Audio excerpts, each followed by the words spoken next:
Niranjanam Amritasya Param Setum Dagadhendhanamivanam Om Asato Ma Sadgamaya Tamaso Ma Jyotirgamaya Mrityorma Amritam Gamaya Aviravirmayedhi Rudrayatte Dakshinam Mukham Tena Mam Pahi Nityam Om Shanti Shanti Shanti Om Shakti Samudra Samuthatarangam Darshita Prema Vijrumbhitarangam Samshaya Rakshasa Nasha Mahastram Yami Gurum Sharanam Bhava Vaidyam Advaya Tattva Samahita Chittam Projvala Bhakti Patavrita Vrittam Karma Kalevara Madbhuta Cheshtam Yami Gurum Sharanam Bhava Vaidyam Naradeva Deva Jaya Jaya Naradeva. So I'm extremely delighted to be here this evening and to talk to all of you about an interesting subject. I have chosen to title the talk as Midnight Sun. All of you know there is no sun on the midnight. But there is a light within us which never goes out. This is a poem which one of our very illustrious saintly Swamis wrote in Malayalam and Kerala, The Midnight Sun, which was translated later by another Swami in English. My inspiration of choosing this title was also from Ramprasad's famous song, Je Deshe Rajani Naima Se Deshe Raklok Peyechi. In Bengali that means, I have found a person coming from a land where there is no night. All of you know, darkness follows light, light follows darkness. Is it possible that light always shines? Vedanta proclaims that there is light within us which is constant, which doesn't change, which is never put out, because it is avinashi, eternal. Now, viparilopo vidyate avinashitvat, that is the statement in the Brihadaranyaka Upanishad. In the Brihadaranyaka Upanishad, there is a dialogue between Yajnavalkya and Janaka. All of you know that the great hero in the Brihadaranyaka Upanishad is Yajnavalkya, the great sage. And he often used to go to Janaka whenever he was in need of some cows. You see, the Vedic tradition does not say you get away from the world and you starve and you do austerities. No, you enjoy this world, have all the money that you want, but live a godly life. The ideal in India was not sannyasa, that was introduced much later, post-Buddhistic. In the Vedic period there was no sannyasis. There were rishis.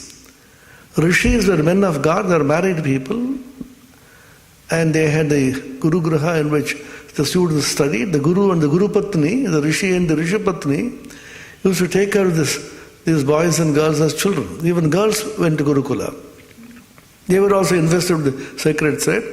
All that changed later on for various reasons. One of which was priestcraft, as Swami Vivekananda said. Vivekananda very famously said, the whole history of religion is a conflict of the tussle between the priests on the one hand and the prophets on the other. Whenever prophets came and made religion simple, God directly accessible, the priests came and said, no, God can't be accessed so directly, you have to go through me. The middleman business and the kickbacks, the same idea. And they also invented a very interesting story. Sanskrit is Sura Bhasha, Deva Bhasha. And God speaks in Sanskrit, God knows only Sanskrit. You do not know Sanskrit, so I will interpret to God what you are trying to say. You know Sanskrit? You know Sanskrit? No. You tell me what you want to say, I will interpret to God, in lieu of which you pay me heavily. You know what is the modern name of these people? They are called software engineers. You do not know the language of the computer. You know Java? You know C++? No. So you tell me what you want. I will interpret to the computer the language of which he can understand, and in lieu of which he give me so much money. That's called the Microsoft business. It's going on splendidly. The same thing everywhere. In religion also it is very easy. The middlemen always come in. Therefore, all of you know, as devotees of Sri Ramakrishna and Ma Sharada, there are two important instructions which Sri Ramakrishna gave to Sharada in the very beginning, which I hold to be the most important in the spiritual history of the world. The Avatara coming in and giving instructions to his own first disciple and Sahadharmani and the helpmate in his mission. That is the most profound. You know what are they? One, Chand Mama, Shokaleri Mama. The uncle moon is everybody's uncle, as we say in English, which means every child looks at the moon and thinks the moon is his or hers. What does that mean? That means God is your very own. Thakur bar bar bolechen, tini amar apon lok. Ishwar ke apon kore na.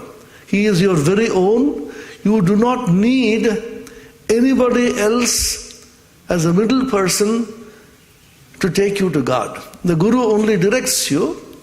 If somebody tells you, I will take you to God, I know whom you do not know, Sri Ramakrishna would say that that person is trying to cheat you. Don't believe him. You can directly go to God. What does it translate to?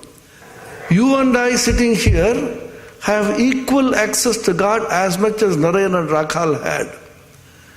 So we are not ordinary human beings. We are beings who have come to Sri Ramakrishna and we have equal access, direct access to God. Just like a child goes to the mother. Is anybody necessary as a middle person for a child to go to the mother's lap? So you make God your very own. He is your very own. That was the first idea. Chand Mama, Shokaleri Mama. The second was directly regarding the worldly affairs. You know, Sri Ramakrishna was so practical that apart from the spirituality and the samadhi and the songs and dance which he had, he was intensely practical in the real world. He was not living in an unreal world. So he said, when you live in the world with all the various spiritual truths, you should behave in such a way that the world will be able to accept you. For which he said, in Bengali once again, is a beautiful phrase which I'll translate into English. Very difficult to translate this. Jekhane jemon, shekhane temon, jokhon jemon, tokhon temon, jake jemon, take temon. You have to act according to time, place, circumstances, and the person. That means, when you are in the world, you behave in such a way that the time, the place in which you function, and the person with whom you are related, all of them are kept pleased. It is not easy. So he told the mother these two things. I always remember them as one of the most remarkable statements. If you truly follow these two statements, you'll be always happy. If you have any problem, directly go to God. Don't go to XYZ. What we normally do, now we have the cell phones connecting to the whole world, immediately call, what's the matter? I'm not at all happy. I feel so depressed. Oh, that fellow is equally depressed. Don't tell him this. The person to whom you are talking, to whom you are sharing, he is also in sorrow. There is a remarkable incident in Holy Mother's life. You must have definitely read this. When I read this as a boy, it made such an impact on me. From that day on, I have been practicing this most sincerely. The incident is as follows. Sri Ramakrishna had a nephew called Hridaya Mukhopadhyay. All of you know, Hridu used to call him. He was a very interesting person. He served Sri Ramakrishna with heart and soul, also troubled him very much. Thakur bolechilen, ওরকম ছায়ার মতন কেউ কিন্তু সেবাও করে নাই, ওরকম জ্বালাতনও কেউ করেনি। Nobody served me so much as Hridayaram did, and nobody tormented me and troubled me as much as Hridayaram did. So much so, on one occasion Hridayaram was tormenting a little too much. So Ramakrishna wanted to go and jump into the Ganges. He said, Ma Dubi, Ma Dubi. So that was Hridayaram. But he has tremendous devotion to Ramakrishna, like a shadow he used to serve him. Those who serve usually become slightly egoistic. There's one problem. They become important, they are pampered, they always think we are important. Because he was serving Sri Ramakrishna, and he felt that Sri Ramakrishna was so hopelessly dependent upon him, so without him Ramakrishna's life would be absolutely impossible. So he became arrogant, self-opinionated, egoistic, rude to people, and he did it once a little too much, displaying his temper to the mother. Holy Mother Sharada Devi, with her mother Shamashundara Devi, had come to Dakshineshwar, walking all the way. Remember, these two women walking all the way, and they used to walk barefooted. Mother never wore slippers. If you want to do Pada Puja, Paduka Puja of Mother, you can never do that. She had no Paduka at all. But Ramakrishna wore excellent Padukas. You know, the beautiful, these stylish Padukas and with polished shoes. Walking all the way, the hot sun, the Indian sun was so terrible. They were tired, sweating, just were entering the temple premises. Hridayaram told them, why did you come here? Go back. Who asked you to come here? Mother was completely confused. Shamashundara Devi could not say anything. Because both Hridayaram and Shamashundara Devi hailed from the same village, Shihor. Then she said, now let me go, let us go back. Mother did not know what to do. Most interestingly, strangely and sadly, Sri Ramakrishna did not support the mother. When I meet him somewhere, I should be able to meet Ramakrishna sometime. And Ramakrishna Lokar, I have a very profound question. Why did you treat mother like this? And when you came as Ramachandra, why did you treat Sita Devi so like that? These are questions which have no answer. So Sri Ramakrishna was just looking the other way. What could he have done? Suppose you imagine yourself in the place of Ramakrishna. These things always happen. When two people quarrel, we try to pacify both. Ramakrishna could have called Hridayaram and said, why are you behaving like this? She has come all the way. Don't behave like this. Or he was afraid of Hridayaram. He could have called the mother and said, Hridayaram is always like that. He is very arrogant, etc. Please don't mind, you stay. He said nothing. He was just looking through the window. When Sharada was suffering, what you and I would have done? We would have fired the husband. The modern wives would have said, what do you mean? I am your wedded wife. Who is Hridaya? I will stay. Women's rights. I will go and complain to the Women's Commission. Or you would have told Hridaya, who are you? I have a right to come here. Or we would have been weeping and calling people to the cell phone. Do you know what happened today? Hridayaram is not allowing me to go inside. She did none of these. So look at this incident. I am telling you very jocularly. The profundity of the incident is so powerful. She went directly to the Ma Bhavatarini, the Divine Mother, and said, Ma, jokhon abar tumi amake danbe jokhon ashbo. When you call me again, then I will come. Swami Gambhirananda, the biographer of Sharada Devi, writes, I will quote in Bengali and then translate. The Bengali language is very interesting. Hridayaramer bhoye Thakur agagoda kichu bolilen na. Out of fear of Hridayaram, Sri Ramakrishna did not say a single word. Shautilokhi Sharadar, Hridayaramer prati kono rag chilo na, নিজের স্বামীর প্রতি কোনো ক্ষোভ ছিল না। তার রাগ অভিমান ক্ষোভ সমস্ত জগদম্বার চরণে নিবেদন পূর্বক তিনি গিয়ে মাকে বললেন, মা আবার যখন আমাকে আনবে তখন আমি আসব। She had no grievance against Hridayaram. She had no ill will against any of these. And she did not have any pick against her own husband. All the pick and the sorrow and the feeling of despondency, she surrendered at the feet of the Divine Mother Kali and said, Mother, when you call me again, then I will come. Remember this one incident and follow it in life. I have followed it for 50 years with great joy.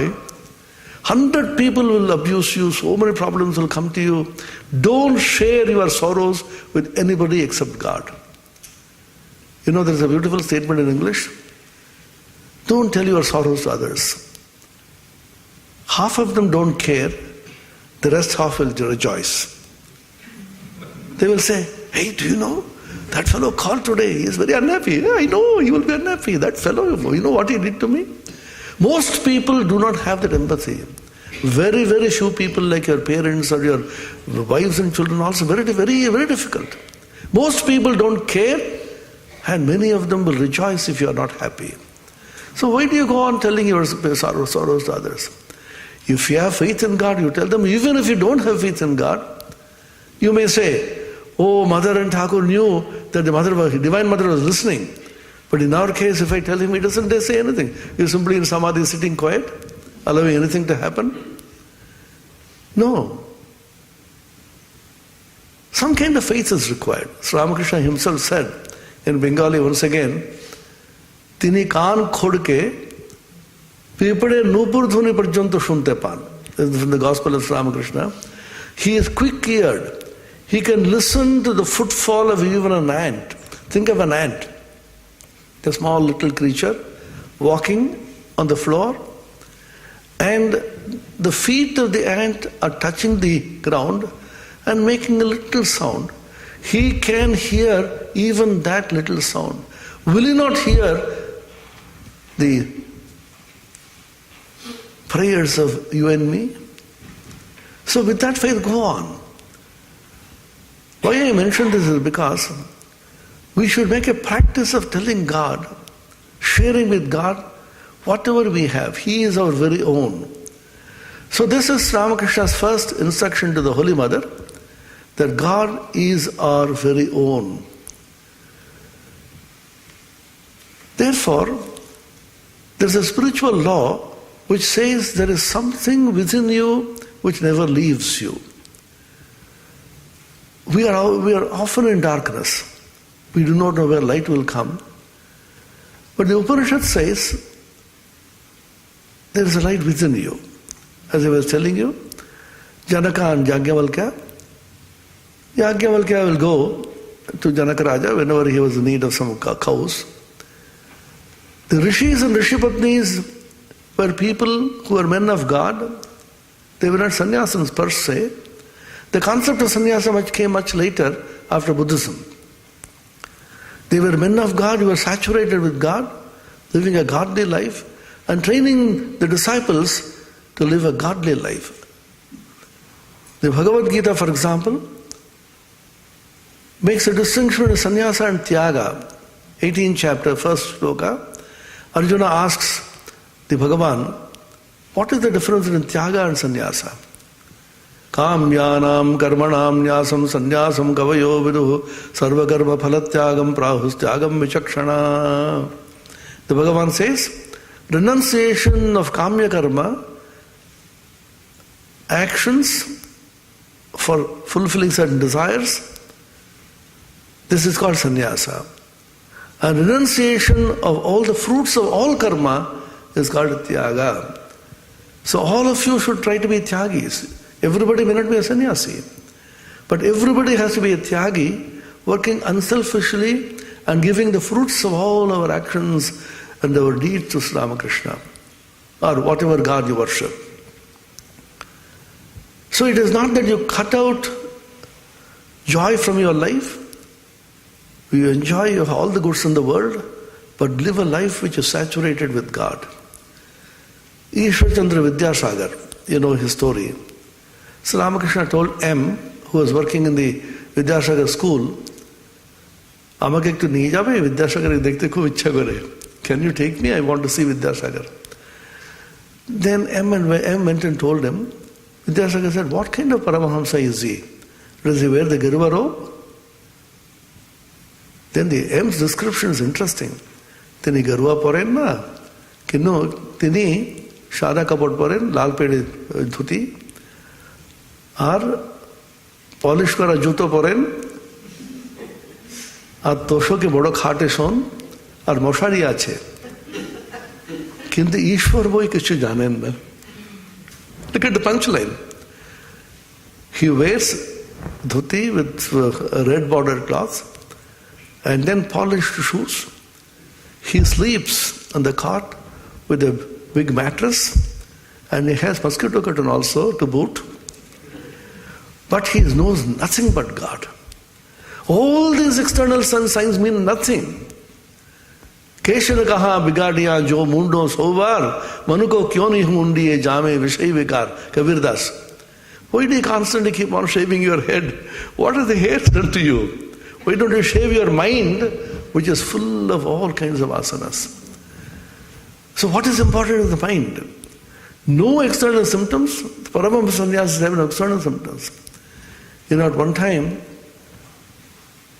Swami Brahmananda told Premananda ji, বাবরামদা আমরা গরুয়াটা ছেড়ে দিই, এটা বড্ড বেশি বিজ্ঞাপন হচ্ছে আমরা সাধু সাধু বলে.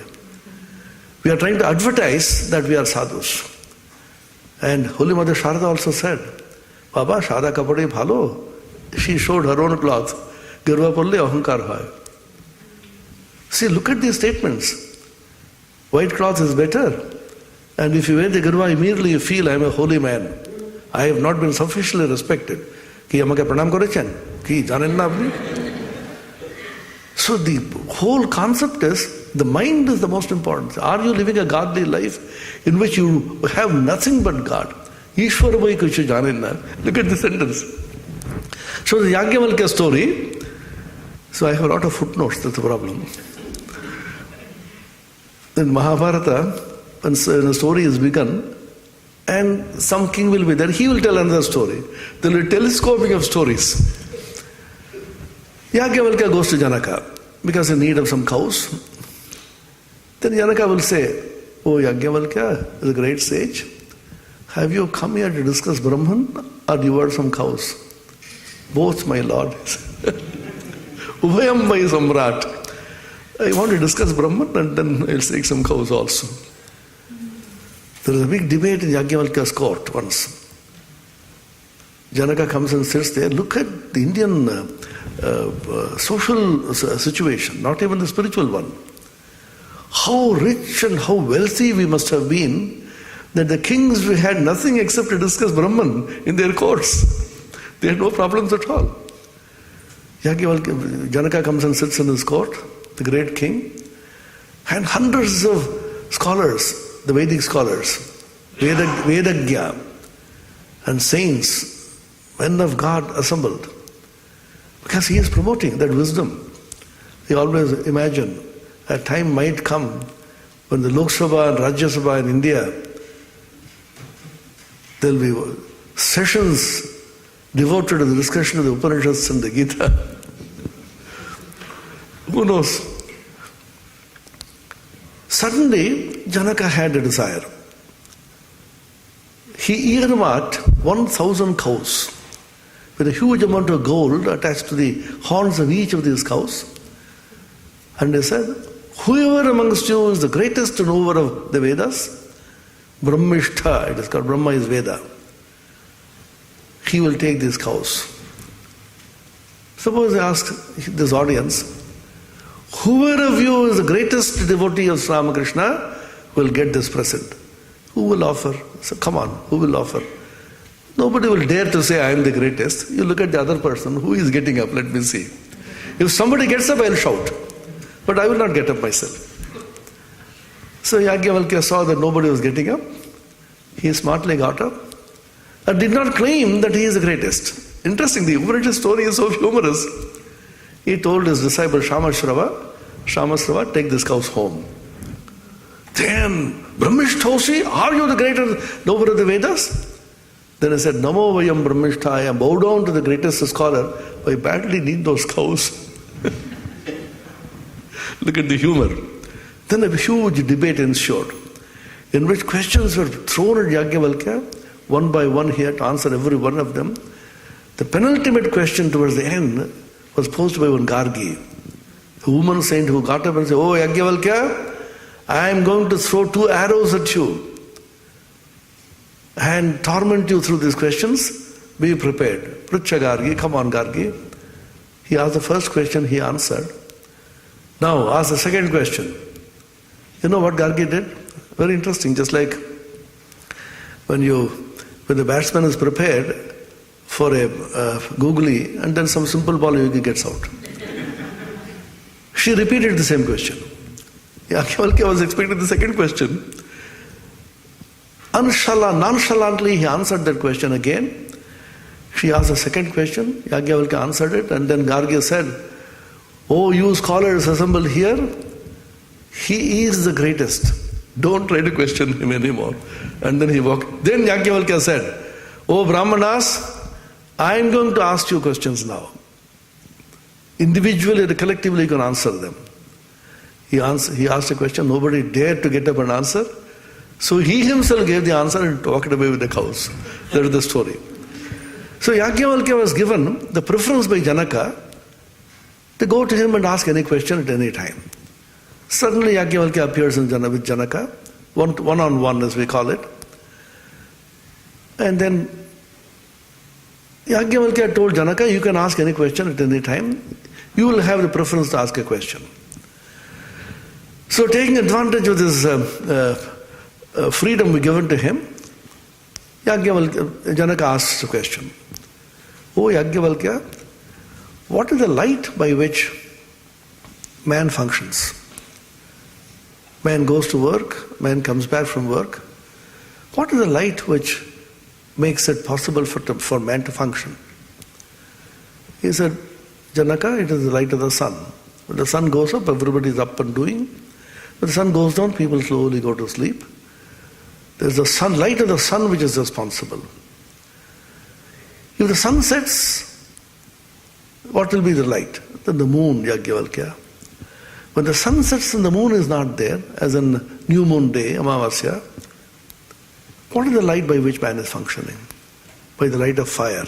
All this, as you see, is only fire. When the sun sets and the moon sets and the fire is extinguished, what is the light by which man functions? By the light of speech.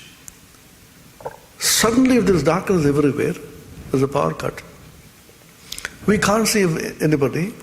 We can't even see our own palms. Then I say, hey, who is there? Oh, I'm here. That is the light of speech by which man functions. When the sun is not there and the moon is set and the fire is extinguished and speech is hushed, what is the light by which man functions? Then I said, by the light of the Atman, Atma Jyoti. Astamita aditye yagyavalkas chandramasya astamite shante gno shantayam vachi kim jyoti revayam purusha. He said Atma Jyoti. Katama atmeti. What is it Atma? He gives the definition. The famous passage in the Brihadaranyaka Upanishad. Yo yam vijnanamayah praneshu hridyantar jyoti purushasya samanas sannubho logavanu sancharati dhyayate vale layativa. This light of the Atman, which is the light which is shining in the Vijnanamaya. I suppose most of you know, as with some study of Vedanta, human being is considered by Vedanta as 5-layered. The Taittiriya Upanishad talks about this, many other Upanishads also say this. Annamaya, Pranamaya, Manomaya, Vijnanamaya, Anandamaya. These are called koshas by some people, but the original text in the Taittiriya doesn't call them koshas at all. You should always remember this. Taittiriya Upanishad talks about the Annamaya Atma, Pranamaya Atma, Manomaya Atma, Vijnanamaya Atma, Anandamaya Atma. The word Atma is used with every one of them. And Shankara, the great commentator, to suit his philosophy of Advaita, he converted them to koshas. Kosha doesn't occur anywhere in the text. Only the one word, the kosha, occurs in Taittiriya, Brahmana koshosi medhaya pihitaha, but it's an entirely different context. So these are Atmans at each level. This is very important to note because the Upanishads and the Vedic rishis never downplayed any of the worldly things, so-called worldly. The body is also important, the mind is important, the intellect is important, of course the Atman is important. Don't downplay the body and the mind and think that the Atman is more important than this. We make the mistake. You starve the body, you don't eat well, you don't sleep well, you don't take medicines, and you think you don't study, and they'll say you have to realize God. Every one of these is important. Annamaya Atma has its own law, Pranamaya Atma has its own law, Manomaya Atma is governed by certain laws, Vijnanamaya Atma and Anandamaya Atma. Each one of them is a self with certain rules and laws which govern these Atmas. So the Vijnanamaya Atma is that self by reaching which you realize yourself as the spirit. Now let me go a little deeper without putting people to sleep. I'm always watchful. The most important task of a speaker is to see that everybody is awake. This is a story of a Christian father whose lectures used to be so boring. An old Christian pious lady, faithfully she used to come and sleep with a small kid. One day this father got terribly angry. Hey, wake up your grandmom. Every time she comes and sleeps here. The kid innocently said, Father, you put her to sleep, why should I wake her up? So it's very easy to put people to sleep, particularly when the cool air-conditioned room, and then we talk Vedanta. And there are some people who listen to talks with closed eyes because they want to meditate and absorb.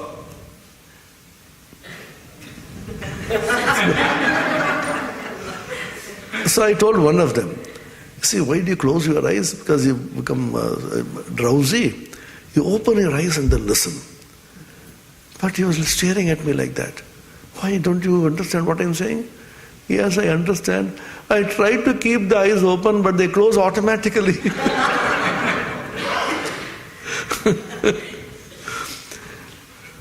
So Annamaya, Pranamaya, Manomaya, these three refer to, if you want to go through the Shat Chakra paradigm, you know the Shat Chakras, the Swadhisthana, Manipura, etc. Mooladhara, Swadhisthana, Manipura, these three more or less correspond to Annamaya, Pranamaya, Manomaya. So Ramakrishna also says, when the mind is stuck to these chakras, you are on the level of the animals, eating and drinking and sense enjoyment and so on. When you rise to the Vijnanamaya, which corresponds to Anahata, which is the heart, at that time you have a realization that you are the spirit. For the first time you realize that you are the spirit living in a body. This is very important to know because all of us now identify ourselves with the body. We feel we are the body.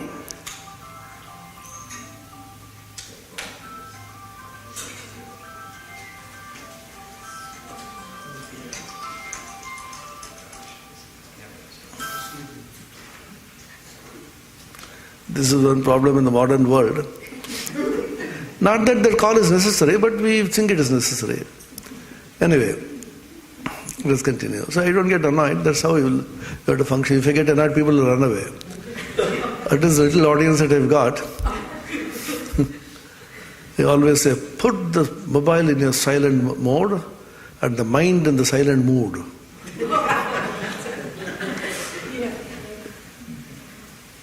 Now let's go back once again. So the Annamaya, Pranamaya, Manomaya, when they dominate your life, You're at the level in which you go and party, you drink and eat and make merry and the sense enjoyment and so on.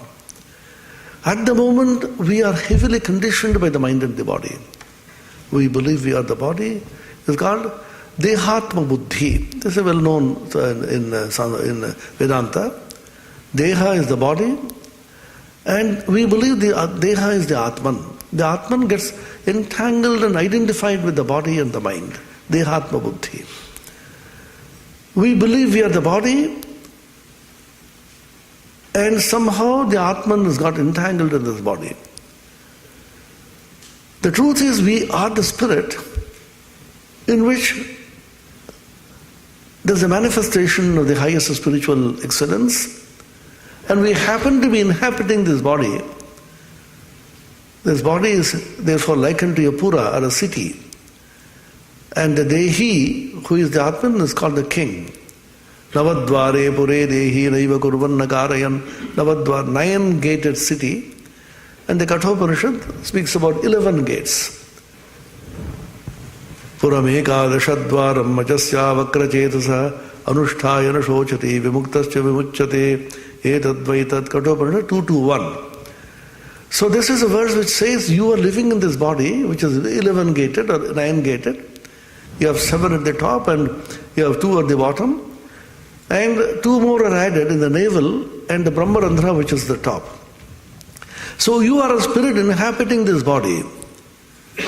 This is a fundamental change in outlook which Vedanta brings about. Swami Vivekananda points out, in the West they say when somebody dies, they say, he has given up the ghost. He is a body who has given up the ghost. That's a standard expression in Christianity. In India we say, Shori chhed dijiye. We say he has given up the body. That means he is a spirit and he has given up, rejected the body. That's a fundamental outlook. When do you realize you are the spirit? At the moment we don't realize we are the spirit. We think we are the body. At the most we think we are the mind. We are conditioned by the mind. When the body is not well, immediately you react. When the mind is not happy, then again we feel depressed. We are overmuch conditioned by the mind and the body and the prana. Prana is in between. Prana is between the dull dead matter and the spirit. Prana is that which craves for food and drink. When you feel hungry, when you feel thirsty, it is the prana to whom you offer this food and drink. Pranaya swaha, apanaya swaha, vyanaya swaha, udanaya swaha, samanaya swaha, etc.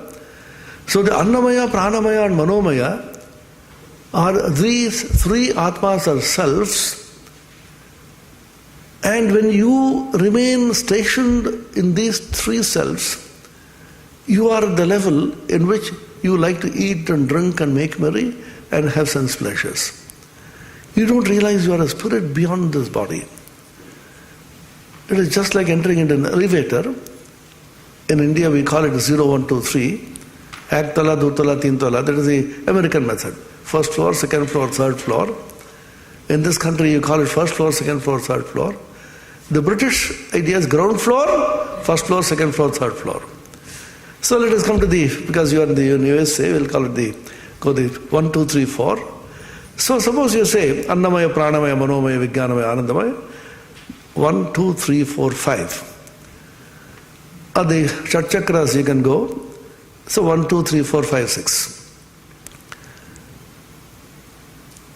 You go into the elevator and then usually we move between 1, 2, 3. Annamaya, Pranamaya, Manomaya. Go up to the Manomaya at the most, come back again to the Manomaya and the Pranamaya. And when you're deeply engrossed studying something, you feel hungry and then go to the hotel. So come to the Pranamaya and the Annamaya. So 1, 2, 3, 1, 2, 3. Now, when you press 4, usually the elevator doesn't take you unless you have a password. There are certain elevators which don't allow you to go beyond certain stairs unless you have a password.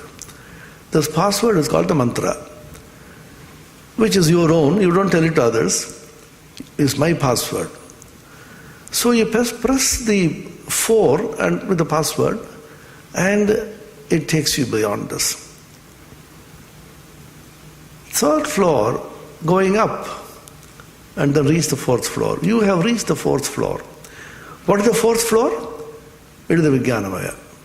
When you reach the Vijnanamaya, the experience of yogis, I am just telling what is in the books. I have not experienced anything myself.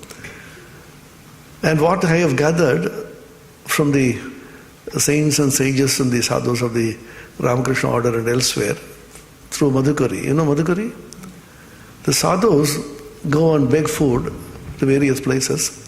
3 houses they collect. It's called like the madhu, honey being collected by bees from various flowers.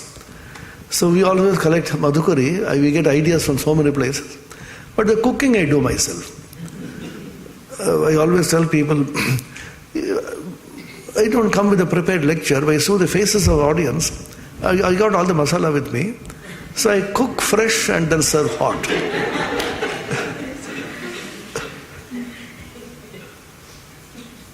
Now, when you reach Vijnanamaya, the experience of sages, Ramakrishna also mentions this, Kundalini jokon anahate jabe, it is Jyoti Darshan hoy. It is there in the Gospel. তখন জ্যোতি দেখে বলে একই বলে চিৎকার করে ওঠে. When you reach the heart, you see a mysterious light, which is called uncreated light. The Christian mystics also have spoken about this. It's called uncreated light. Light which is not created, accompanied by an unstruck sound. These are always accompanying process experiences which people say. Usually sound is produced by striking. I strike, nothing is produced. I strike one hand against the other, and therefore sound is produced. Now, if sound is produced without striking is called ahata, to strike. That which is produced without striking is called anahata. If sound is produced without striking, that sound has no beginning, because there is no striking, and therefore no end. It's called anadi ananta anahata dhvani. And this anahata dhvani has been identified by the yogis as Om. The Pranava mantra, the Pranava dhvani, is the anahata dhvani which is eternally existing in the universe. Because there is no beginning, no end, that means it is shashvata, eternal. The entire world is constantly reverberating with the anahata dhvani. Why is it we don't hear? Because we hear too many other sounds. We are constantly obsessed by 100,000 sounds, and therefore we don't hear this anahata dhvani. When the mind is absolutely stilled, the yogis will hear this dhvani. So Ramakrishna says, Nankta bolto, maha nishite jogira anahata dhvani shone. Nankta means Totapuri. Totapuri was an Advaita guru. He used to go about as a Digambara, without clothes, as a Paramahamsa sannyasi. Guru naam nitene. Out of respect for the Guru, they don't tell the name of the Guru. So Ramakrishna used to call him Nankta. Totapuri bolli bhalo hoto. So he says, Totapuri used to say, at dead of night, when everything is absolutely still, the yogis will hear the anahata dhvani. This is the experience. So you see the uncreated light and hear the anahata dhvani when it reaches the Vijnanamaya. So the Jyoti which is being spoken of here, Yoyam Vijnanamaya Praneshu Hridyantarjyoti, Antarjyoti, which is the inner light, which is not the light of the sun or the moon or the stars or the fire. It is an entirely different kind of light. What is the difference between that light and this light? The material light, when you see this light, you feel this light is external to you. But this light, when you feel, this experience will come to us at some time. We don't know why, how, when. You will feel that you are this light. I am this light, and I feel for the first time I am a spirit living in a body. The first experience of the spirit living in the body, and you realizing yourself as somebody apart from the body and the mind, comes to you when you come to anahata, which is the hridaya. That's why Hridaya is considered so important. And they say there are three kinds of hearts. One is the physical heart, which you know, which the cardiologists talk about, and the bypass surgery and so on. That heart is supposed to be to the left. Those of you among doctors among the audience will know, this heart is supposed to be to the left. But experience of yogis, the recent times, Bhagavan Ramana Maharshi of the southern part of India, he used to say that the spiritual heart is to the right.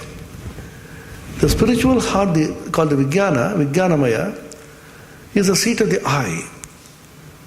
When somebody says, who did this? I did this. You don't say, I did this, to the left. Even people who use the left hand, I've checked with them, they always use the right. So the spiritual heart, they say, is to the right. So one is the physical heart, the second is the emotional heart, in which you cry and feel, and you feel sorrow and happiness.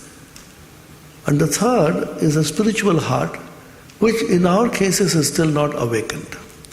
The whole effort of spiritual practice or sadhana is to awaken the spiritual heart.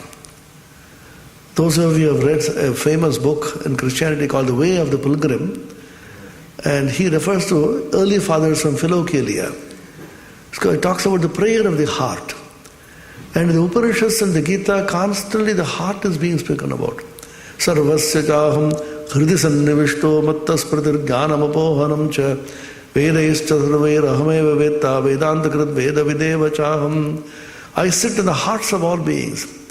Ishvara sarvabhutanam hriddeshe arjuna tishtati hridaya kamala madhye rajitam nirvikalpam sadasadakhila bhedatita mekaswarupam, etc. The heart is considered so important. The heart is not the physical heart. The heart is the seat of consciousness in which you realize yourself as the individual self. Jivatma. Vedanta books give an example of tapta lauha pinda. You have a ball of iron, a steel ball, which is heated red hot. When it is red hot, glowing, you can't separate the heat or the hotness of the ball from the ball itself. The whole thing is mixed up. You have the ball, the steel ball, and you have the fire, and you have the hotness of the ball. All the three are mixed up together. You call tapta lauha pinda.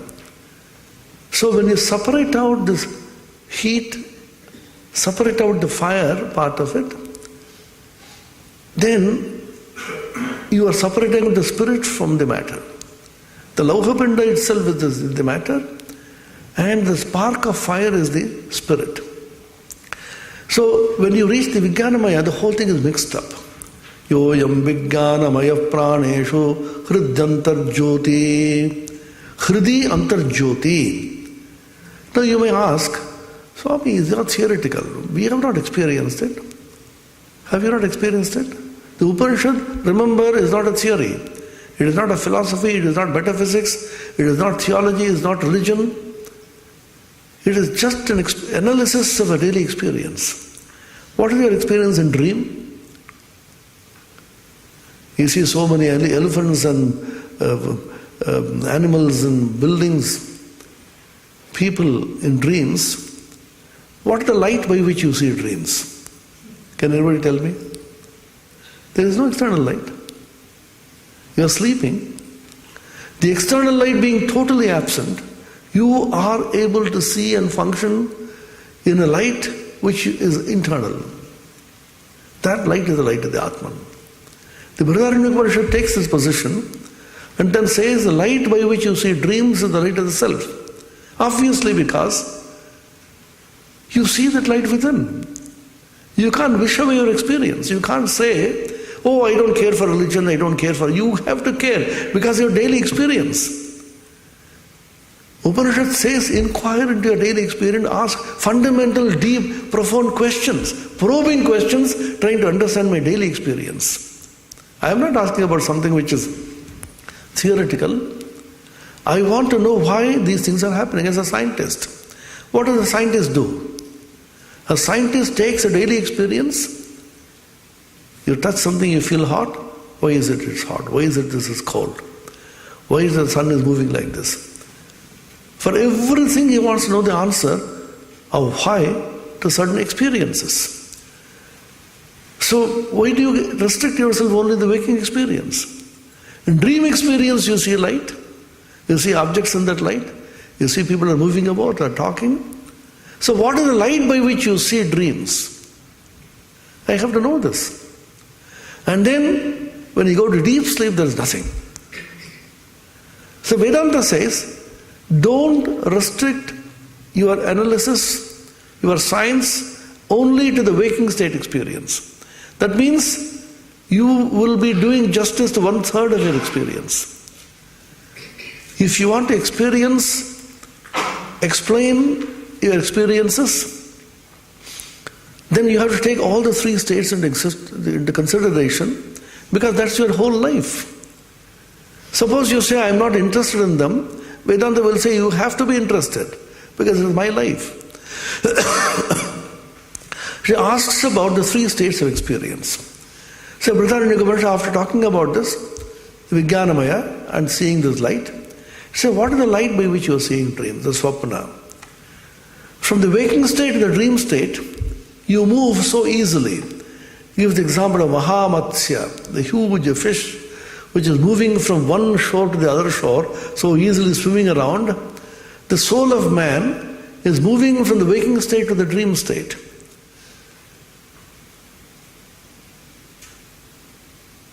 And I find that the waking state experiences are contradicted in dream state. I just go out and I'm in Delhi. And I suddenly fly in the air. So my waking state experiences are completely contradicted in deep sleep, in waking dream state. And both of them are contradicted in deep sleep. I see nothing. So which is real? So these are questions you have to answer. Suppose you say the waking state, oh Swami, that is dream state. Why do you say that is not real, but this alone is real? I think it was Bertrand Russell who said, suppose you are awake for 12 hours and dream for 12 hours, which one is true? Relativity. Relative to the waking state, the dream state is unreal. But relative to the dream state, the waking may be unreal. All that we are sitting and talking here, that may be as unreal as the dream state. So many people say, oh, don't talk about all this, we are very happy here. If you wish it away, there is no problem. But a scientist can't wish away any established experience, a fact of life. This is a fact of a daily experience. You can't wish away a fact of daily experience. Unless you want to say, I'm not interested, in which case you are not a scientist. A spiritual person will ask certain fundamental questions about daily experience. So who creates all this in dreams? There's a light in dreams which you see, which is the Atma Jyoti. You call it Atma Jyoti because it is the inner light. Why? Because there is no external light. There is a light, no external light, and therefore it has to be internal. So it's a logical conclusion. In that light you see all this. Who creates all this? All this is created by God or whoever, we don't know the creator. But in dream, we become the creator. The impressions of the waking state, or sometimes not even the impressions. Certain things which you have never imagined in waking state will suddenly come up in dream. In dream state, you become the creator God. Which means, consciousness has the capacity to divide itself into a subject and an object. Do you get that? Consciousness of a human being, which is what alone exists in dream, there is no external object, has an interesting and a peculiar capacity to divide itself into a subject and an object. The subject is also consciousness, the object is also consciousness. There is a division between these two. and these two again merge, then you go to deep sleep. So these three keep coming again and again and again. So which is real? There's a story in Vedanta, once again, about Janaka. The story is, Janaka Raja suddenly got up from sleep and started shouting, "Oh, you're kidding me!" Suddenly, everybody came rushing. What has happened? He was dreaming that the enemy king was coming into his palace and then killing him. He got up at a start. People came and then tried to console him. Nothing has happened, it was only a dream. But Janaka Raja suddenly started saying, Ota Shatto na ita Shatto, Ota Shatto na ita Shatto, Ota Shatto na ita Shatto. Is that real or is this real? Is that real or is this real? Is that real or is this real? Like a mad person went on repeating this. So many people came, the doctors were called, psychologists were called, psychotherapists were called, and so many kinds of medicines were administered. But he went on saying, is that real or is this real? Then the great Ashtavakra Muni was passing by. Ashtavakra, as you know, is one of the outstanding Advaita masters, a man of great realization, in the Ashtavakra Samhita. He was coming along. Then he said, what is the matter? Sir, Janaka Raja is in a peculiar state. He is keeping on asking, is that real or is this real? Has he gone mad? We don't know what to do with him. He said, don't worry, I will go and talk to him. He went to Janaka and said, Janaka, what has happened to you? Then he said, is that real or is this real? Is that real or is this real? Is that real or is this real? Then he said, answer my questions. 1.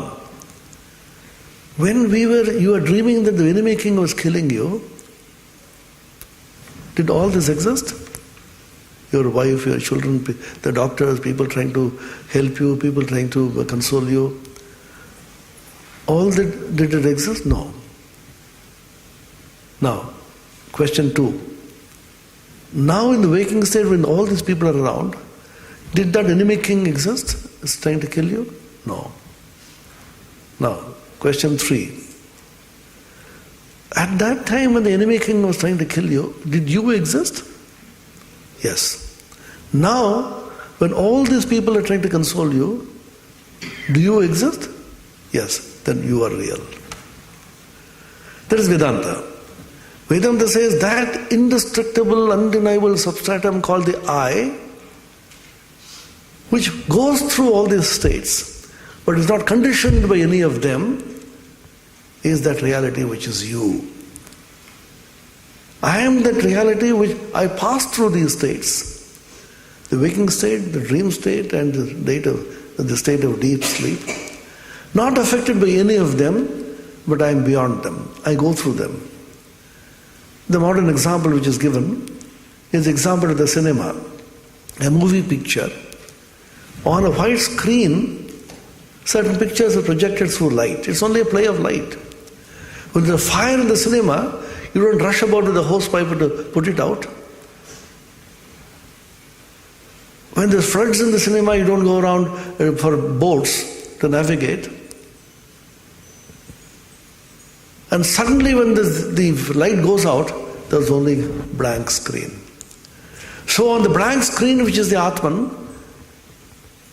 these 3 states are continuing to move. So the Atman has allowed these 3 states to function, and the I functions 3 different modes. They call it modes. Whereas the waking state, the I has a particular name called Vaishwanara or Vishwa. Where it is the dream state is called Taijasa, where the deep sleep state is called Pragya. Vishwa Taijasa Pragya are the different modes of the I. You can call it the I1, I2, I3, or IW, ID, and I sleep, IS. So these 3, I1, I2, I3 are constantly moving around, but none of them is the real I. Because if they were the real I, then they would not change to something else. So which is the real I? So the real I is that I which is beyond I1, I2, I3, into the I1, I2, it is capable of modifying itself and moving around and witnessing all these states without itself getting involved. You are that. So Vedanta says, you are that I. You may call it, if you like, as I for, although it is not an I at all. The fourth state, called Turiya. It is not a state in that sense, but just because you have the waking dream and deep sleep, you call it a state. The state of Turiya is your real I. And that I is not conditioned, not caught up in the time, space and causation, infinite and beyond. In the dream state, the consciousness is focused inward, isn't it? Because you don't see anything else outside. In the waking state, the consciousness is focused outside. They call it Bahish Pragya. In the dream state is Antah Pragya.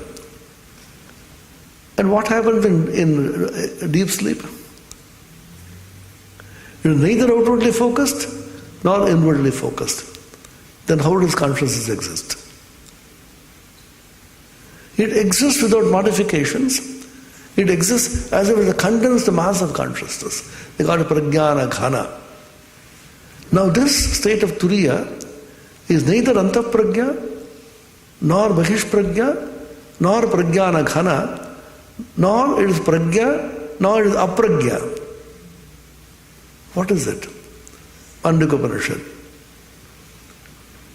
Na antah pragyam, na bahish pragyam, na ubhayata pragyam, na pragyana ghanam, na pragyam, na pragyam, adrishtam, abhyavaharyam, agrahyam, madakshanam, machintam, navyapadeshyam, ekatma pratyaya saram, prapanchopashamam, shantam, shivam, advaitam, chaturtham manyante sa atma, sa vigyeyaha. That is the Atman which is to be understood only in the negative sense. It is not this, it is not this, it is not this. Because the moment you say it is this, it becomes conditioned.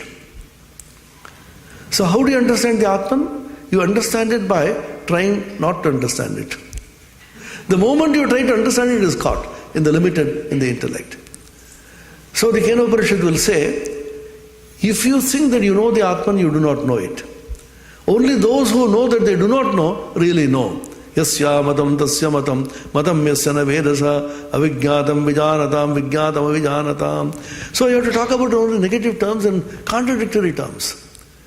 In terms in which your mind becomes baffled. Your intellect is completely confused. So when the intellect is completely stilled, then this opens up. So the Antarjyoti which you are talking about, the midnight sun, the light of all lights, then what about these various lights? All of them owe their shining property to that supreme light. It is the light of the Atman which is giving light to all this. Swami Vivekananda was passing through Italy. There's one Messina, one mountain. Somebody said, oh, it's so beautiful. We studied with the Rocky Mountains. Jasper, in Edmonton. Just like Himalayas, shining, the sunlight was shining and the Rajatagiri, like a silver mountain, snow was in the peaks. Ah, how wonderful. I was remembering the statement of Swamiji. Vivekananda said, Messina must thank me because it's I who give her all this beauty. I am the supremely beautiful Atman. Because of me, my light is making all this shine. So the Upanishad says, Na tatra suryo bhati na chandra tarakam nema vidyuto bhanti kuto yamagni tameva bhantam anubhati sarvam tasya bhasa sarvamidam vibhati. There the sun does not shine, nor the moon, nor the stars. What to speak of the ordinary fire? That shining, everything shines. The light of the Supreme Self, all this shines, and that self is you. That self is me. So Vedanta says, why do you think you are a small little entity crying and then saying, I have this problem, I have that problem, I am depressed, I am lonely? Come on, you are not that little self. You are the Supreme Being, Kinnama, Rodhishi Sakhe, Tvai Sarva Shakti, Amantrayasya Bhagavan Bhagatam Swarupam, Trailokyamed Dakhilam Tava Padamule, Atmaiva Hi Prabhavate Najadak Kadachid. Swamiji's poem. Why are you weeping, my friend? All power is there within you. All three worlds will be at your feet. Atman alone triumphs and not dull, dead matter. You are that infinite entity. Because this light which is eternal, as I said, there's beginningless and endless light and the Anahata Dhvani. Since they are beginningless and endless, they have to be eternal. If they are eternal, they have to be unchanging. Because that is eternal, Shashvata cannot change, by definition. If they are unchanging, they have to be infinite. Why? If they are finite, then they will change. What is change? Change takes place in time and space. I was in India yesterday, today I am here. The change in space. You are sitting in the same place. How long have you been in Houston? I've been there 50 years. You look so young, now you've gone old. Your hair has gone grey and you have become old. In time you have grown. Space and time are responsible for changes. That which is unchanging has to be beyond space, beyond time. And that which is beyond time and space has to be infinite. Because finiteness means existing in space and time, and therefore causation. Space-time involve causation.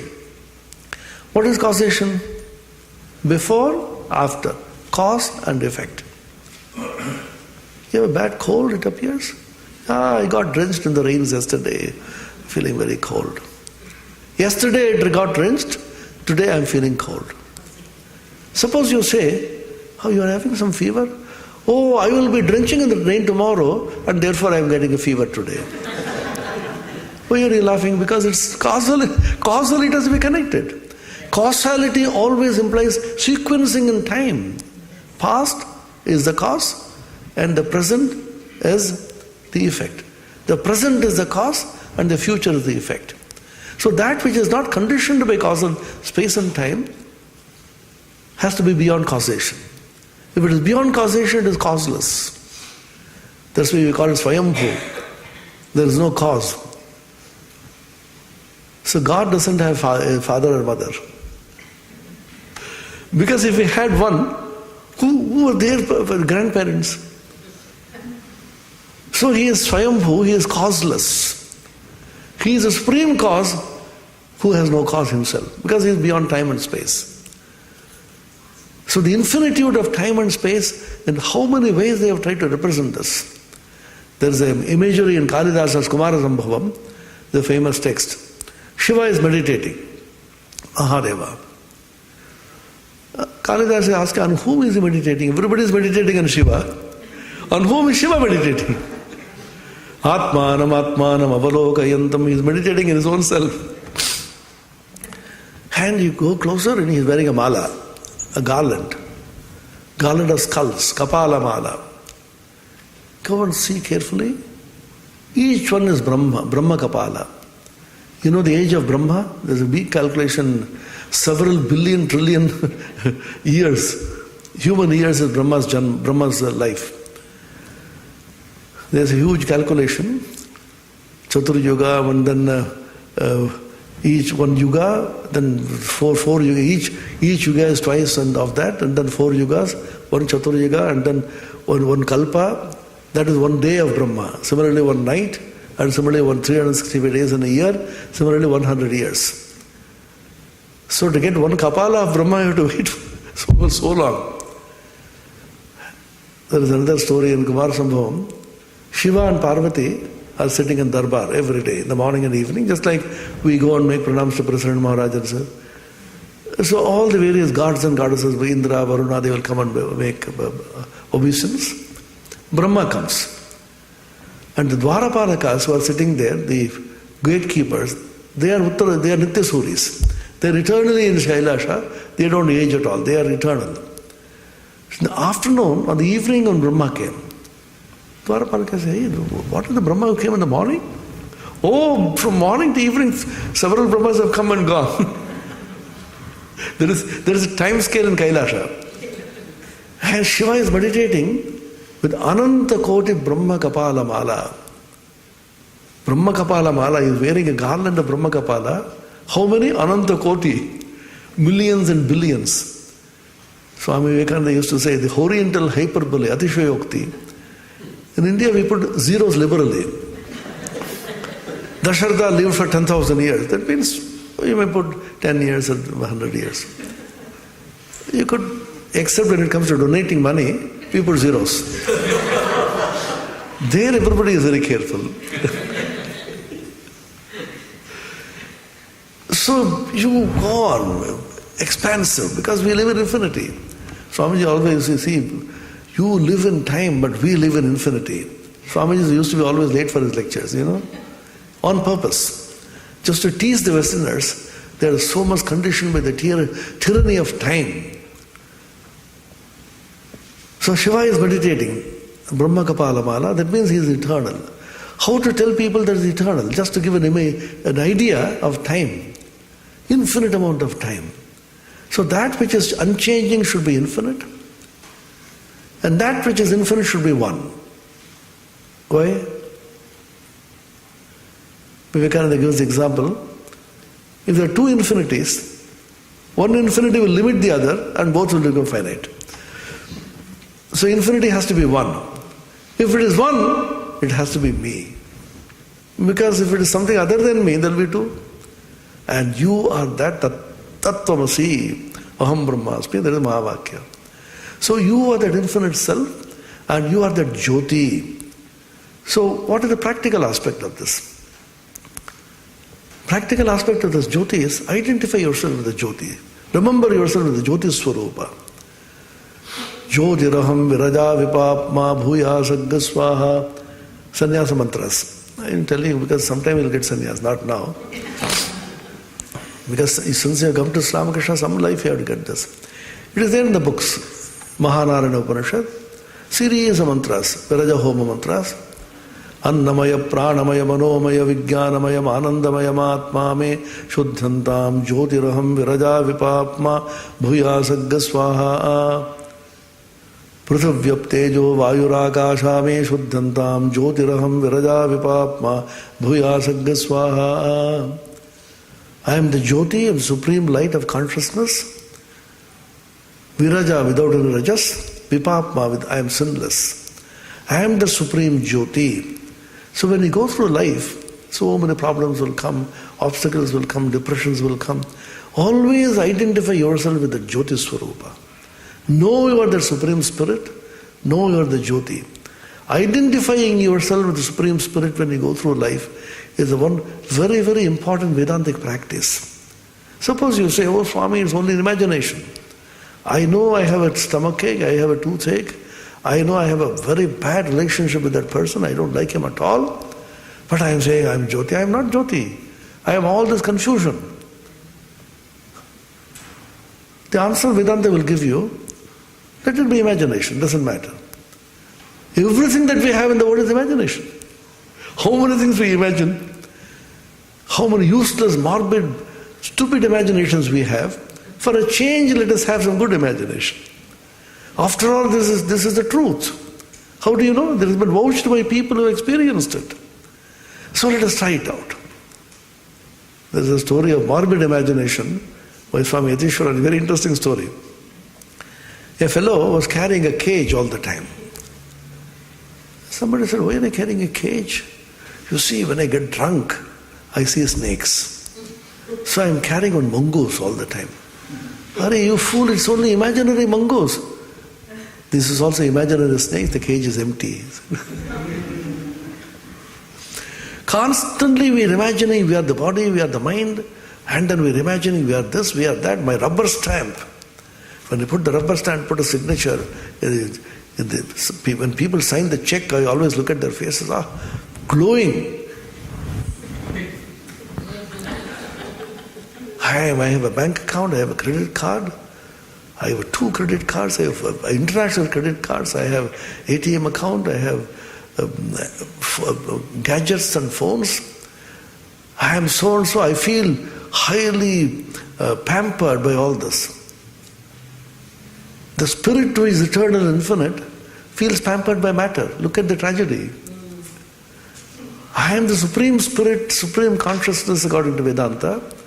But the spirit feels I am glorified because I have so much of matter. I have a bank balance, I have a credit card, I have an Android phone, I have a car, I have a house.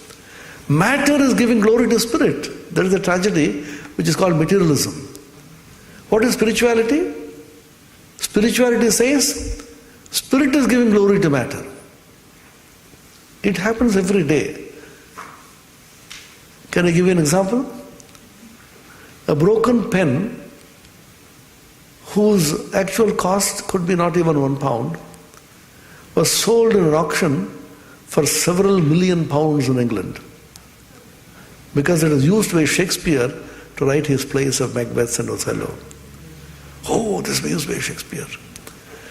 One broken stick preserved at Pilgrim in Swami Vivekananda's living room is getting so much of glory, although its actual cost will not be even 5 rupees, because used by Swami Vivekananda.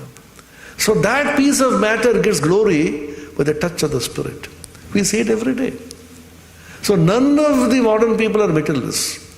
I argue with my students. None of you are materialists.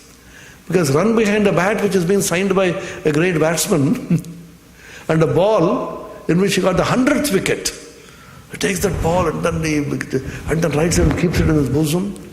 It's only a piece of matter. But that is glorious because it is touched by the spirit. Spirit gives glory to matter, that is spirituality. Matter gives glory to spirit, that is materialism. We feel highly glorious. Your glory is infinite. Aham vrikshasya reriva kirti prishtam gireriva urdhva pavitro vajireva swamrtamasmi travinagam suvarchasam. Taittiriya Upanishad. My glory is that of a huge Himalayan mountain. Infinite is my glory because I am the Supreme Spirit. If you have even this imaginary idea which is true, your whole life will change. At least you practice this every day. Whenever troubles come, you remember, as Swamiji said, clouds of happiness and misery pass over me, I am the infinite blue sky. Swamiji again told a story. A mosquito was sitting in the horn of a bull and biting it. After a long time, the mosquito felt very uneasy. He said, Mr. Bull, I've been troubling you for too long. Let me now go. Oh, you are here, I never saw you. Come and settle down on my horn with all your family. What can you do to me? I am that infinite. We are that infinite. Little pinpricks and bickerings and quarrels and jealousies and fighting, all these are meaningless. You are that infinite self. Why do you worry about this? In Vedanta, you have that infinite consciousness which is pervading. So I am that infinite spirit, I am that infinite self. Face the problems of life in the spiritual Vedantic way. This is one great lesson Vedanta has taught you. It is not a theory. You are that infinite self. Face the problems of life, realizing that infinite spirit. The moment you come down to the level of the Annamaya, Pranamaya, Manomaya, all problems begin. So yoyam vijnanamaya praneshu hrid antarjyoti. This antarjyoti, the inner light, the light of all lights. This is the light which lights all lights. This is the supreme light. This is the midnight sun which never sets. Now viparalobo vidyate avinashitvat. This light never goes out because it's avinashi, that is supreme, and you are that light. Identify with this light all the time and repeat some of these mantras if you like, and always say that you are the Supreme Spirit. Body and the mind and they will be troubled. Suppose somebody insults you, somebody says that may be real suffering which you go through. But at the level of the body, Annamaya, Pranamaya, Manomaya, I am not affected by this. Just as the screen is not affected by the floods which is shown on them, it is not affected, it is not burned by the fire which is projected on it. I am not affected by anything. I am the Supreme. Kutasthoyam, Ajoritya Shashvadoyam Purano Nahanyate Hanyamane Sharire, etc. This is a great lesson of Vedanta. And these great mantras in the Upanishads and the Gita help you to realize this. So if you memorize some of them and then repeat them as a meditative process, and then I am the Jyotirayam Viraja Vipapma Bhuya Saggaswaha, meditate on that. Yoyam Vijnana Maya Praneshu Urdhantar Jyoti Purusha Sasaman. Repeat that. and then say, I am the Supreme Spirit, then you will see how the problems of life all slowly recede. No problem can be solved. Remember this.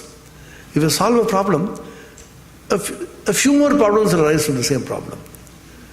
No problem can be solved at the same level at which the problem was originally created. This was a statement by Einstein. If you have a problem, you go to a higher level of consciousness, where the problem doesn't exist. So I call it not solving a problem, but dissolving a problem. Don't try to solve a problem, dissolve the problem. I'll give you a simple example, which happened to me. I was going to Bombay for Durga Puja, carrying the Chandmala, a special kind of decorative pieces which are available in Calcutta. In those days, they were not available so much in Bombay. So that Swami told me, bring some from Calcutta. I carried them. Just for a couple of minutes, the other station, the train stopped. I got up in a hurry and forgot the mala. So when I came back, I said, where is, oh Maharaj, I forgot. Then I felt very bad. I said, no, don't worry, I'll purchase. Somebody is using it somewhere, don't worry. So we say it is lost. Nothing is lost. Some Durga Puja is being used. You may not know it. So I had a dream in the night. I lost a bag with so many valuables in the train. I got down and forgot. Then I remembered I was rushing me in the train. I went to the yard and went to the station master. I was sweating profusely. I was shivering. What will happen to that? Suddenly he got up. Now tell me, was the problem of the lost bag solved or not solved? There are two ways of solving the problem. I get back the bag, problem is solved. The other is, the problem of the lost bag itself doesn't exist anymore. So I dissolve the problem. So what happened in this case? The problem of the lost bag, which was in the dream consciousness, got dissolved when I woke up from dream, and my entire consciousness got transformed to the waking state at which the problem didn't exist. So when you outgrow the problem, dissolve the problem no longer exists. The Vedantic solution, therefore, is identify yourself with the Supreme Spirit. Identify that you are the Self, you are the Atman, you are the light. When problems come and go, you are that light, Supreme Light. Let things come and go. You are not escaping. Don't think you are escaping from this problem. Vivekananda was challenged by American audience. He said, Swami, you are hypnotizing us. We are small, we are little, we have pains in the body and the mind, and so many confusions in everyday life. And you say you have no confusion, you are that infinite self. All that is only imagination. What you are trying to teach is mass hypnotism. Swamiji smiled and said, just the opposite. I am trying to de-hypnotize you. You are already hypnotized into thinking you are small and little. I am telling you that you are the infinite self. And Vedanta he defined as the science of de-hypnotization. I'll tell you a story and stop. Emma Calvé, I am very fond of telling this story. Emma Calvé was a great opera singer and a celebrity in Paris in those days. As most of the celebrities are, she was terribly depressed, frustrated, lonely. Don't think celebrities are happy. They are the most unhappy lot. An ordinary man in the street is most happy. When Swami Ranganathanandaji, our illustrious revered president, he used to travel all over the world. In one of the travels, an American audience challenged him. Swami, you say India is a holy land, a spiritual land, but so much of dirt and poverty and superstition, and I saw people sleeping on the pavements. He smiled and said, that is the glory of my country. People can sleep anywhere. Then he said, how many people are present here? About 1,000 people. Those of you who can sleep without sleeping pills, please raise your hands. No hand was raised. You see, that is the glory of India. People can sleep on the pavement happily. To be able to sleep well is also a great thing. So this lady was terribly depressed. She didn't know what to do. Somebody told her, you go to, there was a Swami Vivekananda, the great Indian yogi in Paris, you go and meet him. She went. Swamiji was there in his studies, reading something. He did not even look up. As soon as the lady entered, Swamiji said, "Oh, my child, what a terrible atmosphere you brought with you. Calm down, calm down. Your art requires it. Your health requires it." Then she came and sat. He looked into her eyes and talked about some of the innermost secrets of her life, which she had not shared with anybody. She was frightened and flabbergasted, started crying. He said, "Magic?" He said, "Mesmerism?" "Swami, how did you know all this?" He said, "Did anybody talk to you about me?" Swamiji smiled and said, "Is it necessary? I can read you like an open book." Then this great man, the great yogi of the modern times, gave a great spiritual Advaitic impulse. Don't secretly brood over your sorrow. You are not this little body encased in little mind. You are that infinite self. You are the Nitya Shuddha Mukta Swarupa, eternally pure, eternally awakened, eternally free, eternally blissful. That impulse went so deep into her, she started losing herself. Then she became frightened. "Swami, what are you doing to me? You are taking me away from me." Then Swamiji smiled and said, "You see, you are not losing your individuality." He used to make fun of the Westerners. "You Westerners are terribly afraid of losing your individuality." You are not individuals yet. You shall be when you become universal, he used to say. Then he told a story with which I'll stop today. A water drop was falling into the ocean. The drop was crying profusely. Then the ocean asked it, "Why are you crying, my child?"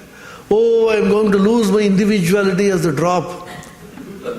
Then the ocean said, "No, my child, you are not losing your individuality as the drop. You are regaining your individuality as the ocean. You are me." And the rays of the sun took you up, and you're now coming back to join your billions and trillions of drops, your brothers and sisters. And you are that infinite self. You are the infinite ocean. Identify yourself with that infinitude, and then you will have life of eternal bliss and joy and happiness. In spite of all that is happening, we are so much worried about external happenings. These will come and go. All this happens in space and time and causation. And the self which is beyond space, time and causation is absolutely unaffected by all this, and we are that self. So let us now pray that the grace of God should come to us to be able to realize this. Ishvara anugrahadeva pumsam advaita vasana. Avadhuta Gita begins with this. Unless you have the grace of God, you can't even think about this, learn about this. We are so blessed. In the modern times, Swami Vivekananda, Ramakrishna and others came and made Vedanta so simple, direct, applicable to daily life. Swamiji wanted to make Vedanta practical. He said the dry Advaita should become living, poetic in everyday life. What is the use of Advaita which is there in the forests and the rishis and the munis and the caves? It has to be practiced now, here, in the marketplace and daily life, so that life become rich, Vedantic, and you live a life of great joy and share this joy with everybody who comes to you. Ultimate aim of Vedanta is Sarva Bhuta Hite Rataha. He is interested in the welfare of all beings. Vasantaval Lokahitam Charanta. Like a gentle breeze which flows and then makes everybody elevated. That is the benefit which you get from Vedanta. Your body, your mind, everything will shine, and you will be a source of great joy and inspiration to whomsoever you come into contact. With this note we will end. Om Shanti Shanti Shanti Harihi Om Tat Sat Shri Ramakrishna Arpanamastu.